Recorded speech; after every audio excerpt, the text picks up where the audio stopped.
Hello everybody, my name is Emma and I have been playing the full retail release of The Witcher 3 for the past 2 days on the PS4. I've streamed probably about 8 hours of it live on Twitch over the past couple of days. So if you do actually want to watch some unedited gameplay, you can go jump over to my Twitch channel. I've already done like a first impressions type video a couple of months ago with this game when I got to actually preview it in like an actual preview thing at the publishers. So I wanted to go through a couple more things that I didn't actually address in that video that I've noticed whilst playing the full retail release. Hopefully right now, unless I've stuffed up my video editing majorly, you can see the sort of world and gameplay that I've set over this. So enjoy checking that out. The game is absolutely beautiful. So I have like tons to say, but too little time just to get into the video. So I'm going to try to say as much as I possibly can. First of all, what I think a lot of you guys are interested in is actually how expansive this world is. The map is freaking ginormous. Like it's separated into different region sections, and like even one region section you're like, oh, that's pretty big, and then you zoom out and then you see all these other ones and then you're like, oh damn, like there is so much here. And then you think about later, there's spaces where probably they're gonna have like their expansion packs and stuff with like more worlds to fill. So it blew me away how actually massive and expansive it was. It's also crazy immersive, so I think I did mention this in my other video, that the world that you're playing really does feel like you're like engulfed into it. It doesn't feel, I don't know how they actually do it. It doesn't feel superficial or anything. It looks beautiful. Just like some crazy things that are in this world, like you'll see the weather effects. Like a storm will be brewing and it's getting dark and like all the trees are like, the wind's blowing them one way and like the sun, sun's setting, or like the moon's out. Just absolutely mind-blowing how good like it all is. So like A++ to CD Projekt Red. Moving on to the story of the game. So I've been sort of staying away from it majorly because I've been streaming this game, so I didn't want to spoil people on stream, but plus it's sort of a bit harder to wrap your head around concepts when you're also trying to be entertaining at the same time. So I've sort of stayed away from it and then moved more into trying to do sort of the free roam stuff. But as someone who has jumped into The Witcher without playing 1 and 2 to a large degree, I can say, it's not that hard to really jump into it. This is a question I've been actually getting a lot, is can I play this if I haven't played the others? Obviously, this is the first game of the series on PlayStation, but I 100% think that you can easily jump into it, especially if you go check out on YouTube like some videos about what happened in The Witcher and The Witcher 2.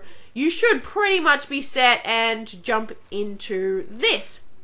Another thing that I didn't get to address in my other video was actual side questing in the game. Obviously, this is another big portion of it, as you would expect from RPGs, and as you would want from an RPG, is to have like really expansive side quests. So I think they're really interesting, and it really does highlight how much stuff you can actually do in this game.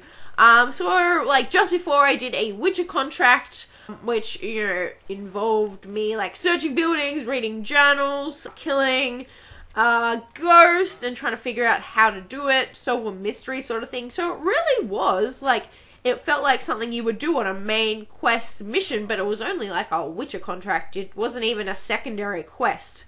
So it wasn't some like bullshit, straight to the point, go find this thing's watch and then come bring it back to me sort of thing. Like it really went into depth with what you were doing in this side quest. So like, again, really A++ in that regard there. I'm really looking forward to just going through more of these contracts and like actual side quests, and hopefully sitting down, hopefully sitting down a bit later and like going into the main story with a bit less distractions around me so I can actually pick up on it 100%.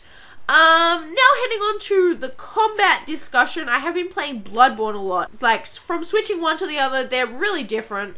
But I think this really works like quite well. I need to work on it a bit, to be honest, to get a bit better at it. I'm still trying to work out the kinks into it. But you know, swordplay is fine. Other than like you always get hit in the back. If there's more than like 2 or 3 enemies and you're going after someone, I find it hard to like dodge someone who's coming from behind me, which is fair enough. But yeah, other than that, I think combat, again, really well designed, trying to integrate using sort of magic into there as well, and you can use like crossbows and all those sort of things, different weapons, etc, etc, are all there. The actual, your main menu with like your inventory and your quests and everything is so detailed that I needed to, after I finished my stream, I needed to go on there and just read everything for a bit, just because there is so much there, so much stuff in there to do. I'm going to be continually saying that the whole time, because it is actually, like, this is the Skyrim of this generation so far, in terms of how much stuff there is to do in this game. In terms of the technical side, again, I said this is the full retail release. I've had 0 frame rate issues the whole time. And I would have thought having a massive open world, like, there's usually a bit more glitches involved than, say, something which is a bit more confined. The game did crash on me once when I was playing a card minigame near the start of the game, and another time all the water went black, like it was an oil spill. But both of them I just will reset it and start it back up, and it was fine. Obviously there is going to be those sort of kinks in this system, but I think over, you know, a week or 2, they should really iron them all now out. So I'm not really that worried that that sort of thing happened. So yeah, to wrap this all up, I think this game is 1,000,000,000% bang for your buck quality. It is the biggest game that is to come out in I don't even know how long. There is all this stuff to do, which is just, yeah, it's crazy. I am just so impressed that they got this out the door, and in this game, which is so expansive. So if you're like, I want one game to play over, well, it's coming up to summer in America right now, I want one game to play over my summer, this is the game to go for. It is just a game, and I find myself, this is the type of game where I've been thinking about it every single second. Like, even right now, I'm thinking about why I'm not playing The Witcher instead of talking to you guys. This is the type of game that I can sit down and play for like 10 hours straight and not even be phased.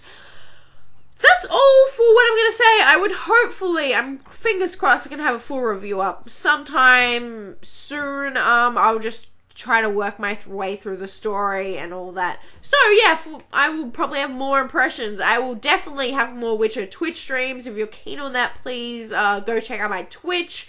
And I have more videos of The Witcher from a couple of different things coming at you over the next couple of days. Thank you everybody for watching. If you are new to this channel, please go check out my other videos, and if you like them, make sure you subscribe. Go follow me on Twitter if you haven't already, because Twitter is a really cool place to hang out. We can talk about more games, and yeah, I will talk to you all soon. Happy Wild Hunt. See ya.